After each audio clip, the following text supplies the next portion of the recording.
Somalia సముద్రపు దొంగల బారి నుండి 19 మంది పాకిస్తాన్ నావికుల్ని కాపాడింది ఇండియన్ నేవీ.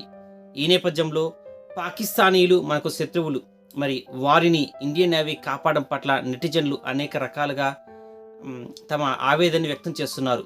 పాకిస్తాన్ శత్రుదేశమైన పాకిస్తాన్ వారిని మనం ఎందుకు కాపాడాలి అంటూ నెటిజన్లు ఫైర్ అవుతున్నారు. ఈ నేపథ్యంలో ఒక మహాభారతంలోని ఒక చిన్న కథ మనం తెలుసుకొని తీరాల్సిందే.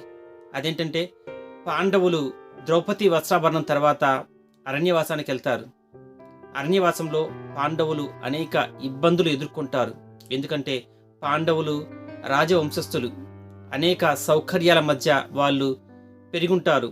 అలాంటి నేపథ్యంలో వారు అరణ్యవాసానికి వెళ్ళడం, ద్రౌపదితో కలిసి అరణ్యవాసానికి వెళ్ళడం, అక్కడ వారి చేతిలో చిల్లి గవ్వ ఉండదు. ఏ రోజుకు ఆ రోజు వాళ్ళు ఆహారాన్ని వెతుక్కోవాలి. ఎప్పటికప్పుడు వాళ్ళు తమ ఉండడానికి ఇల్లు ఏర్పరచుకోవాలి. అడవిలో ఉండడం మామూలు విషయం కాదు. ఇలాంటి నేపథ్యంలో వాళ్ళు అనేక ఇబ్బందులు అడవిలో పడుతూ ఉంటారు. మరి శత్రువులు ఎక్కడో అడవిలో ఉంటే వాళ్ళు అక్కడెక్కడో ఇబ్బందులు పడితే దానివల్ల మనకొచ్చే ప్రయోజనం ఏంటి అనుకుంటారు దుర్యోధన, దుశ్శాసన, శకుని, కర్ణాదులు.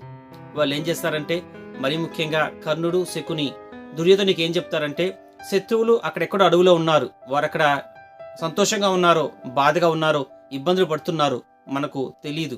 అదే మనం వారి చెంతే ఉండి మనం అక్కడే అరణ్యంలో వాళ్ళున్న చోటే సకల సౌకర్యాలు అనుభవిస్తూ ఉంటే, వాళ్ళు అక్కడే చాలా హీనమైన పరిస్థితిలో ఉంటే, వాళ్ళు మనల్ని చూసి కుళ్ళుకుంటూ ఉంటే, వాళ్ళు మనల్ని చూసి బాధపడుతూ ఉంటే, అసూయ పడుతూ ఉంటే, దాన్ని చూస్తే మనకు ఎంత సంతోషం కలుగుతుంది.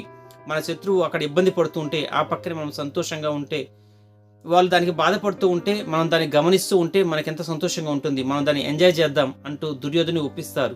దుర్యోధని ఒప్పించి ఘోష యాత్రని ప్రారంభిస్తారు.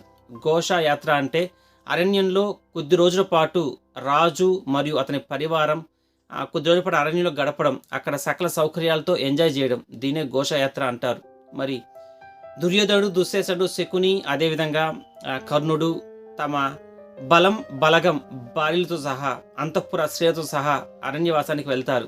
ఎక్కడైతే పాండవులు ఒక చిన్న నది ఒడ్డున తమ చిన్న కుటీరాన్ని ఏర్పరచుకొని, చిన్న ఇల్లు లాంటిది ఏదో ఆకులతో, అలుములతో, కొయ్యలతో ఇల్లు లాంటిది ఏర్పరచుకొని అక్కడ శాంతియుతంగా బతుకుతూ ఉంటారో, అక్కడ అదే నది ఒడ్డులోనే ఒక అతి పెద్ద రాజమందిరాన్ని ఏర్పాటు చేస్తారు. అంటే అప్పటికప్పుడు మనం సినిమా సెట్టింగ్లు అంటాం కదా, ఆ విధంగా ఒక అద్భుతమైన రాజమందిరాన్ని ఏర్పాటు చేస్తారు. వారు ఎక్కడైతే ఉంటారో వారి పక్కనే వీళ్ళు సర్వ భోగాల్ని అనుభవిస్తూ ఉంటారు. అదే సరస్సులో, అదే నదిలో వాళ్ళు అంతఃపుర కన్యలతో రాసక్రీడలో ఆడుతూ ఉంటారు.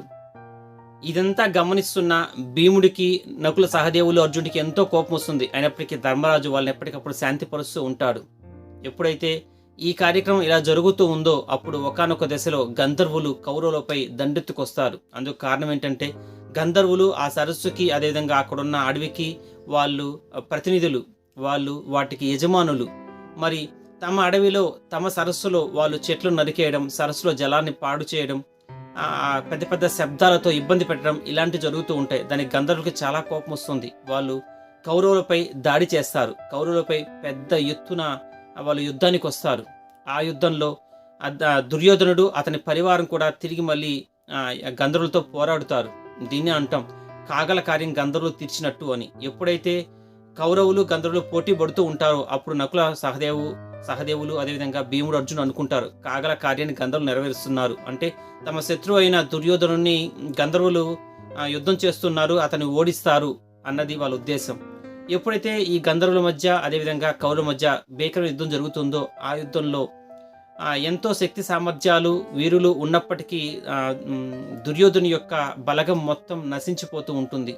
ఈ నేపథ్యంలో దుర్యోధనుడు ఓటమి పాలవుతూ ఉంటాడు. దుర్యోధనుడిని, అతని పరివారాన్ని గంధర్వులు బంధించేస్తారు. ఆ సందర్భంలో దుర్యోధనుడు, దుశ్శాసనుడు, కౌరవులు యొక్క భార్యలు ఎవరైతే ఉన్నారో వాళ్ళు ధర్మరాజు శరణు వేడుతారు. తమ భర్తలను కాపాడాల్సిందే కోరుతాడు. అప్పుడు ధర్మరాజు తమ తమ్ముళ్ళైన అత్యంత గొప్ప వీరులైన భీముడికి, అర్జునుడికి చెప్తారు, వెళ్ళి కౌరవుల పక్షాన ప్రాతినిధ్యం వహించి యుద్ధం చేసి గంధర్వులను ఓడించి కౌరవులను కాపాడమని చెప్తాడు. అప్పుడు భీముడు, అర్జునుడు చాలా ఆశ్చర్యపోతారు. అదేంటన్నయ్య, కాగల కార్యం గంధర్వులు తీరుస్తున్నారు, మన శత్రువులు వాళ్ళు, మన శత్రువులు దుర్యోధనులు మన శత్రువులు కౌరవులు, వారిని గంధర్వులు ఓడిస్తున్నారు, ఇది మనకు మంచిదే కదా, మనం ఎందుకు వాళ్ళని కాపాడాలి అని అడుగుతాడు. అప్పుడు ధర్మరాజు ఒక అద్భుతమైన విషయాన్ని చెప్తాడు.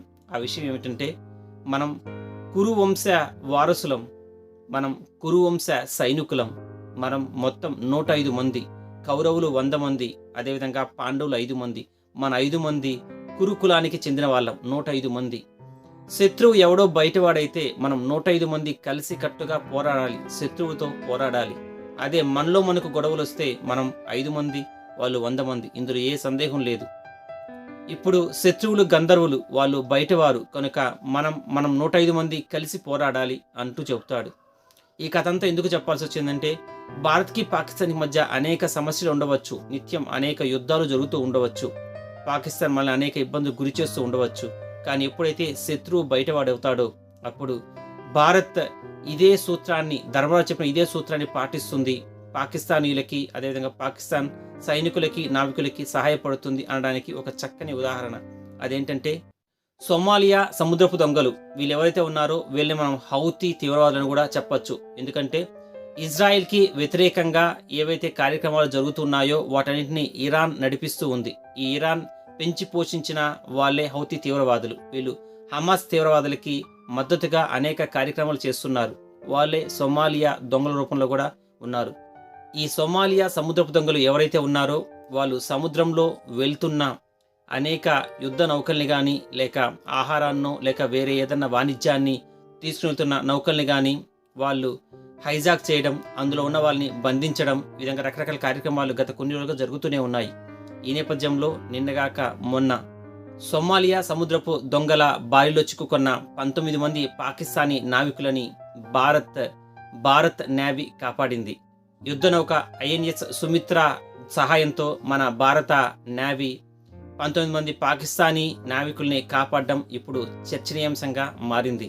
మరి పాకిస్తానీ నావికులు మనకు శత్రువులే కావచ్చు, కానీ వాళ్ళు సముద్రపు దొంగల బారిన పడ్డారు. ఈ నేపథ్యంలో మనం వారిని కాపాడడం మంచిదే కదా.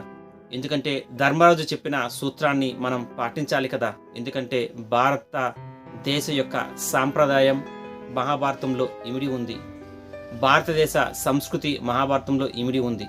మరి వాటి వారసులుగా మనం, భారతదేశ ప్రాచీన సాంప్రదాయాల వారసులుగా మనం వాటిని కాపాడుకోవాల్సిందే కదా.